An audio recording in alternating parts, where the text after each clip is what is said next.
A lot of people look at personal brand, I think, in completely the wrong way, and I'm trying to be the antithesis to that. So they look at personal brand as a means for you to accomplish something, to get a job, to have the appearance of being more successful, to close more sales. My whole thing is your personal brand isn't what you do, it's who you are. The clothes you wear, the appearance that you have, it's sending signals to the other person as to who you are. We already know this. As much as we want to say, yeah, beauty is only skin deep, don't judge a book by its cover, literally that's all we're doing all day long. Hey everyone, welcome to the Digital Third Podcast. This episode is a very special one because it is with Chris Do.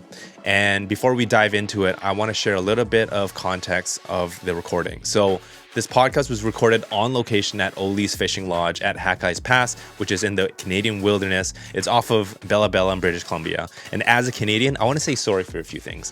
I want to say sorry for the poor video quality. The background was overexposed. There was one camera. I want to say sorry for the short interview. It's about like 24 minutes long.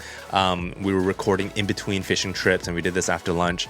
But the one thing I'm most sorry about is just being a nervous, hot mess on the episode. I didn't bring my A game. I wasn't prepared. I provide more of that context in this video right here. So this episode kicks off a mini series of reinventing myself because I'm actually going through a journey of reinventing myself as a content creator, a designer, things like that. And so we talk about branding. We talk about being authentic inside and out. How do you express your internal values and share it and express it through your external look as well, like through fashion. So we talk about that. We even talk about a little bit about faith. And in hindsight, I probably should have asked Chris about this in private. And you can see me. I opened up the podcast with this question about faith, and I struggled with it a lot because it's a huge area of my life. And I rarely see content out there that overlaps, faith, God, Christianity with business and design. And I'm afraid of being scrutinized and judged on what I believe because, it's just something I don't really see often, and it's very vulnerable. So I'm leaving the raw, unedited version for you to see in my awkwardness. I don't even complete sentences. It's horrible. And it's really painful and hard to be vulnerable. So this is my practice of being vulnerable to put this on public display for you to judge me. Also, I mentioned about Erwin McManus. If you don't know who he is a prolific speaker. He is a pastor of Mosaic Church based in Los Angeles, California. He's someone I look up to and someone who Chris has also interviewed.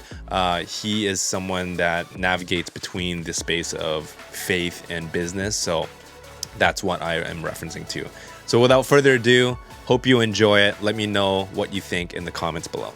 I was thinking of an idea to talk about reinventing yourself. Yeah. But then you basically just said, look, ask the question right from the get-go, the main thing.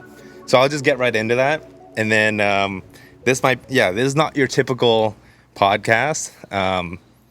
But yeah, I just want to check. Basically, I just want to talk about your area of faith. Because for me, my background, and I discovered Erwin McManus through you.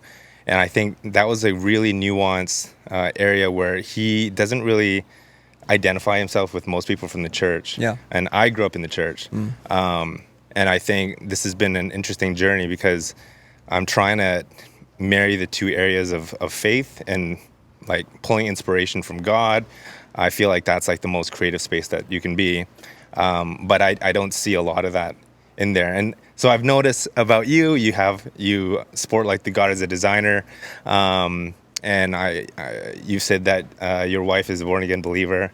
And when you first came to Vancouver in June, or when I first saw you, you were sharing something about I think it was Tony Hsieh's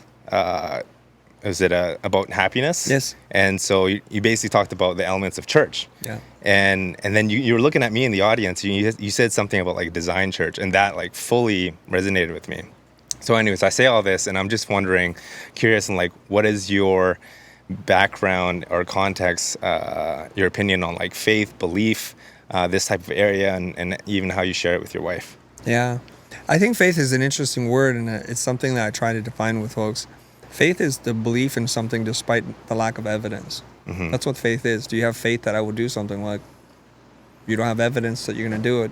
And so people of faith are expressing something, and they believe in, it doesn't matter what religion you believe in, that you believe in a narrative that supports a worldview, and it binds you to community, and it helps to guide the decisions that you make. I find that really fascinating. I grew up as a Catholic, and mostly kind of just a matriarchal grandmother who's like, everybody must go to church, and she would literally call you on a Sunday and say, I didn't see you at church, where were you? To her children, and then to us, like, where are we going? So we went to church every week, and then eventually I had to go and go to Bible school. Okay. I was a little late because they were like little kids and I'm in junior high. It just felt weird, but I did it, and I was then able to receive communion and was able to do all that stuff. And as you know, Catholic church is very ceremonial. Right. And it's pretty regimented. There's a place that you worship, and there's ways that you're supposed to do things. And I'm really curious about like origins and different faiths. Like, every faith believes that they have the correct faith, and every other faith is the incorrect faith, which is really confusing. And so I dated a girl who's a Jehovah's Witness, so I explored that with her. I read the literature. I went to some of the churches that she went to, and that's kind of like, for me, like very fundamentalist. It was very literal, Old Testament stuff. And then when I got into college, I explored, because there were many friends that were Christians, and they would invite me to, like, I guess they call it Bible study. It's not really studying the Bible, but just practicing. And this was kind of weird and different because it was very informal. Right. There weren't the same ceremonial things. No one was anointed with special powers or anything. And it was almost like, to me, coming from the Catholic Church, kind of very hippie-like. Right. I'm like, what is this? And everyone's, and very vocal. You know, in Catholic Church, the priest says something and you have your part to respond to, and it's very formal. Here it's like, whenever you felt like saying amen, you say amen, oh brother, or you know. Right. I feel that they would just say whatever because they were moved. And I kept exploring this, and I have to say, and I'll just throw it out there, I took a philosophy class in college, and that changed my entire mind about religion. In that class, I think it was programmed to help us understand logic. And so then now logic and reason and those kinds of things seem to be at odds with the idea of the word faith. Right. Because I need evidence. I need not only just evidence, but for one statement from one religion to be consistent with the other statements from the same religion. And certain things couldn't be explained. And unfortunately, a lot of times when my curiosity would get the better of me, I'd ask somebody, and when they didn't know and couldn't answer, their only answer was, humans weren't meant to understand that. Right. Or my source material is perfect, except for that part is imperfect. And to me, it was like, that doesn't make any sense. And the only excuse or explanation was, oh, that was interpreted by man, so therefore that part is wrong. But so which part is wrong, which part is right? And if it's doctrine, if it's part of canon, how can we just update and change things? And this gets really problematic because it's like, here's the divine text, and then we're struggling with that. So eventually I get into this place where I'm not sure what I believe. I'm not sure if God exists, if God doesn't exist, but I've come to accept the idea that I have one life to live. I will die. I'll turn to dust and dirt, and worms will have my body, and I'm totally okay with that. The idea of death doesn't scare me. Right. And I also wonder sometimes that maybe that's why I live the way I live, because I think I get one shot. I don't have more shots to take, and this is it. Right. So that's a really complicated way to explain that. Yeah. Yeah. I love that. That's really good. So going forward, I mean, you talk about, like bringing in elements of the church and things like that. Are you still continually drawing elements of that and bringing into what you want to create and with the future and this potential school that you want to create? I'm really interested in sociology, psychology, philosophy, and different ways of thinking. And I don't really care so much about the labels. Right. If it can be used to help people get unstuck, I'm happy to go there. Right. Okay. Yeah. Okay. Awesome. Yeah. That was a great answer for my big question. Okay. I'd like to pivot if you're okay with that. Pivot wherever you want. So I just want to talk about reinventing yourself. I've noticed that watching your content, you've made like a certain pivot in the last year or two. Can you share with me? I guess. Sorry, man. I feel so nervous here. You got this. Yeah. Can you share with me a little bit about how you're pivoting and reinventing yourself, if that's actually the case. I'm curious what you're seeing from the Yeah. outside, so I can address that. Right. I think, well, first off, with the fashion Yes. and the look, Yeah. and pushing more towards like brand lab, Yes. and that messaging. I'm curious if you can share more on why you're going that direction, and also Okay. and going after like left brainers and all that. Okay, that is a pivot. But in terms of the fashion, I think it's just an evolution. Yeah. And sometimes, like if you were to look at my entire wardrobe, I think I can do like maybe 4 different styles, from very formal, like business suit, power ties, still stylish, but different. And then what I'm wearing right now, which is kind of my adventure outdoors person, but a little bit hipster. And then there's the super technical streetwear stuff. And then maybe something in between, which isn't as technical, a little bit more like the G-Star vibe, which I wouldn't classify as technical apparel. Right. And so they're just all parts of the looks, because I think it's interesting to be able to change your clothes and change how people perceive you. And to me, it's just an ongoing experiment. Right. Okay. I think the biggest shift in the last maybe 2 years was when I let myself buy some what would be considered like luxury goods. Because before I wouldn't do that, because I thought, I understand the game here. This technically doesn't cost that much, and so it's all part of the hype, and I don't want to be like playing into that game. And I would just kept denying myself, and I wouldn't explore that.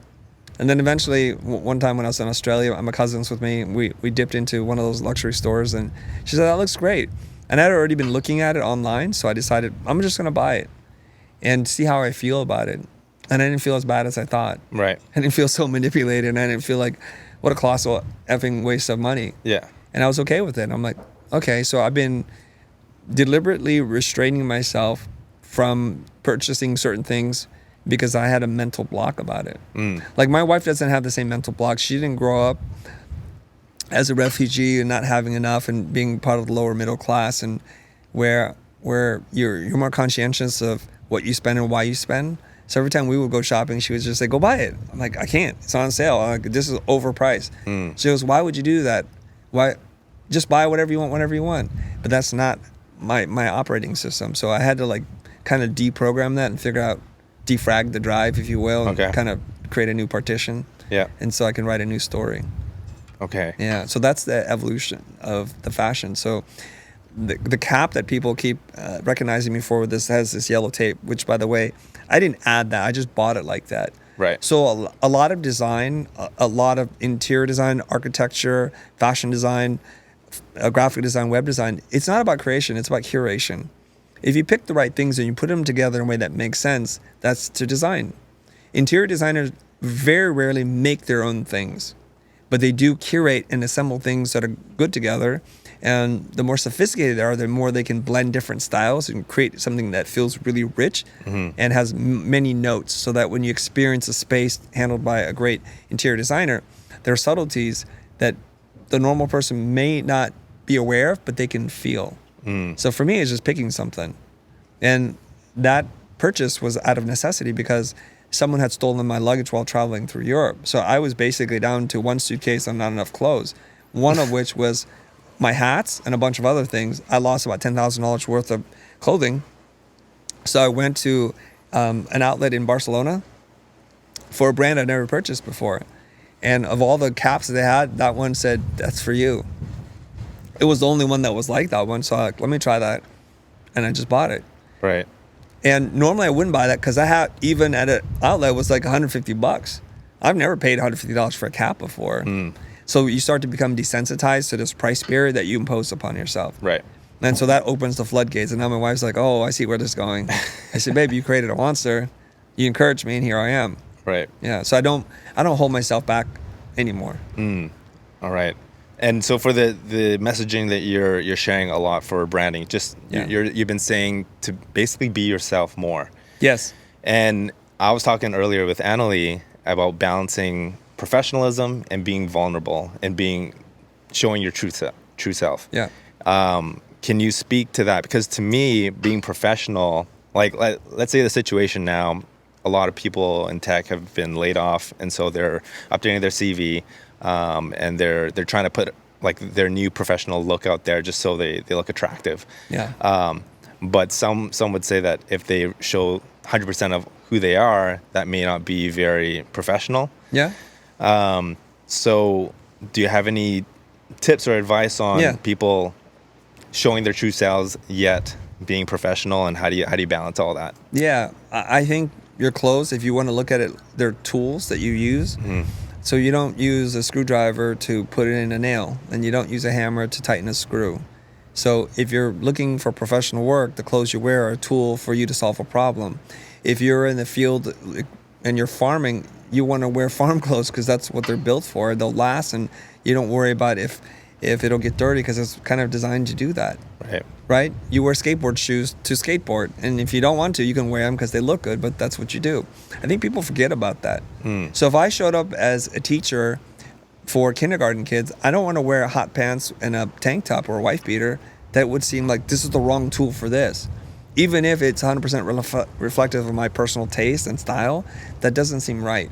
Also, I mean, if you want to wear a 3-piece suit to the beach, you can. Right. But you're going to be really uncomfortable, and it's going to get dirty really fast. So that doesn't seem to be using the right tool.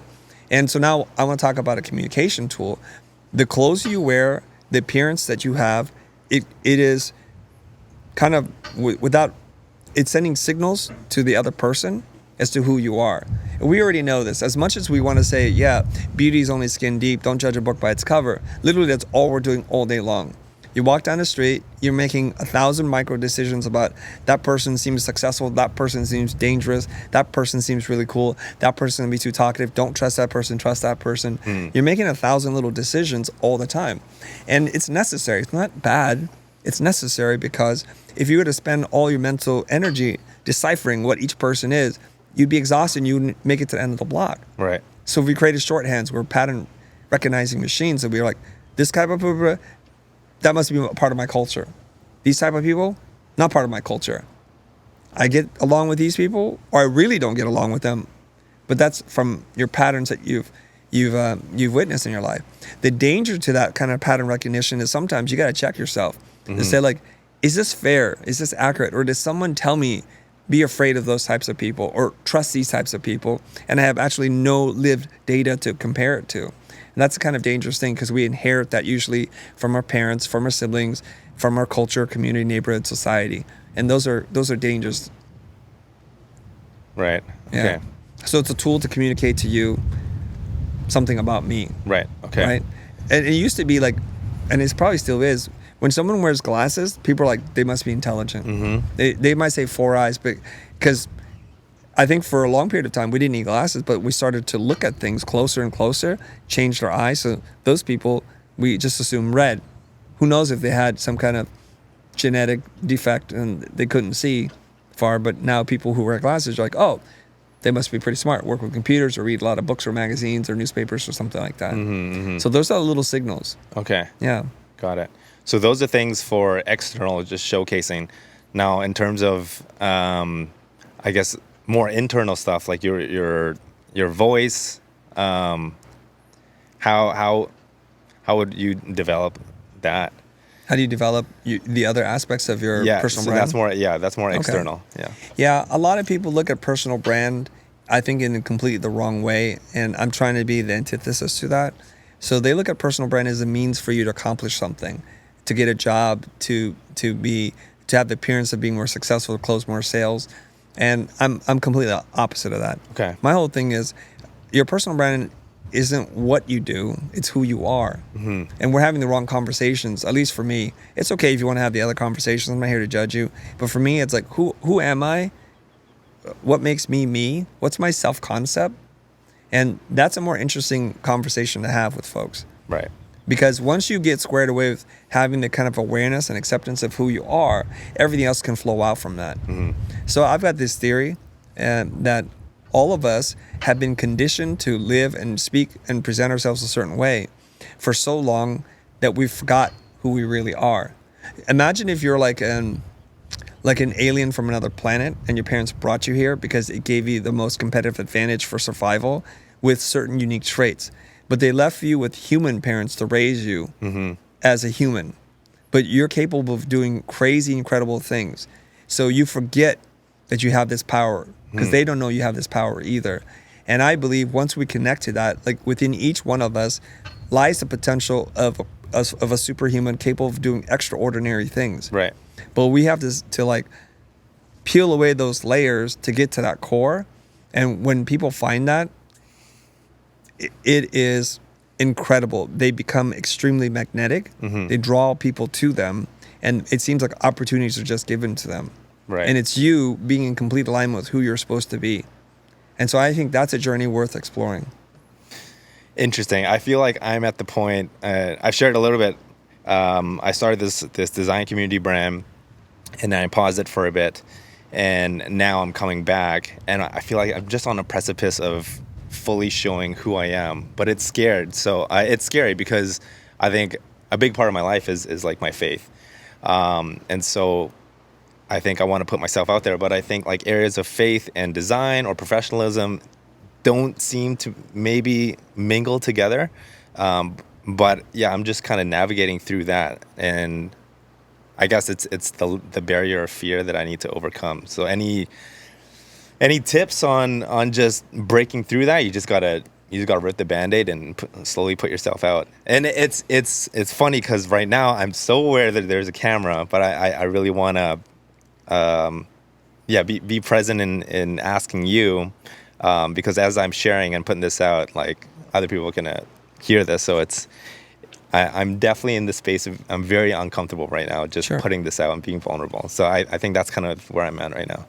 Yeah, I think it's kind of interesting, whatever faith you practice, that it's not just something that you repeat with words, but manifests itself in action.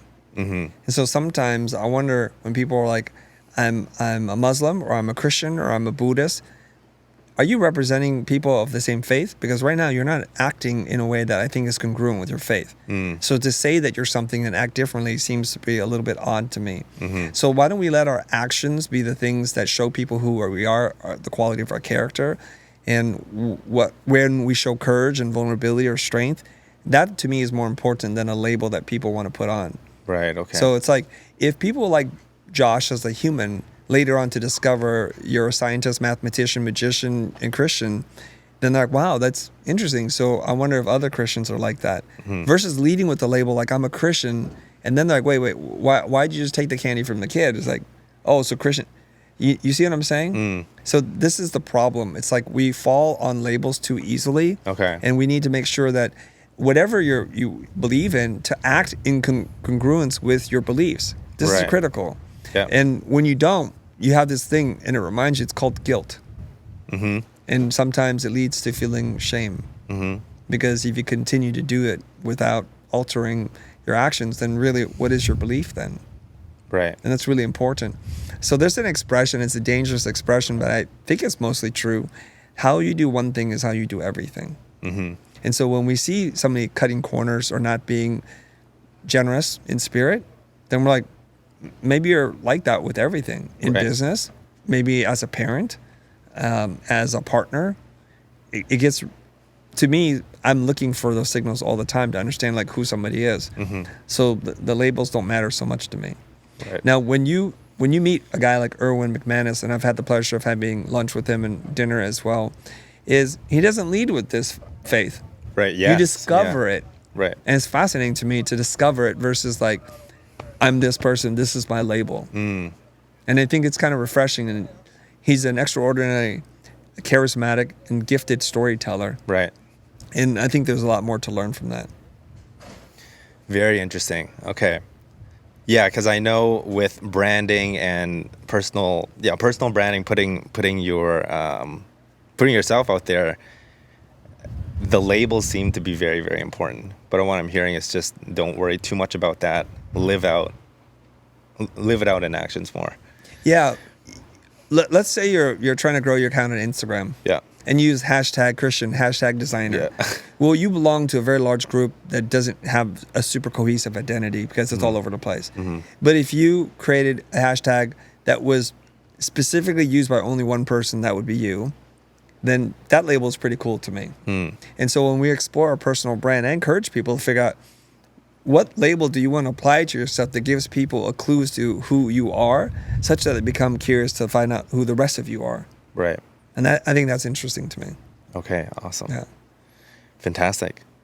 I think that's all I can think of for now. Okay. I love to milk more, but I'm just practicing just being present. Yeah. And I really, really appreciate your time here. It's my pleasure. Thanks for putting this together. Yeah. Awesome.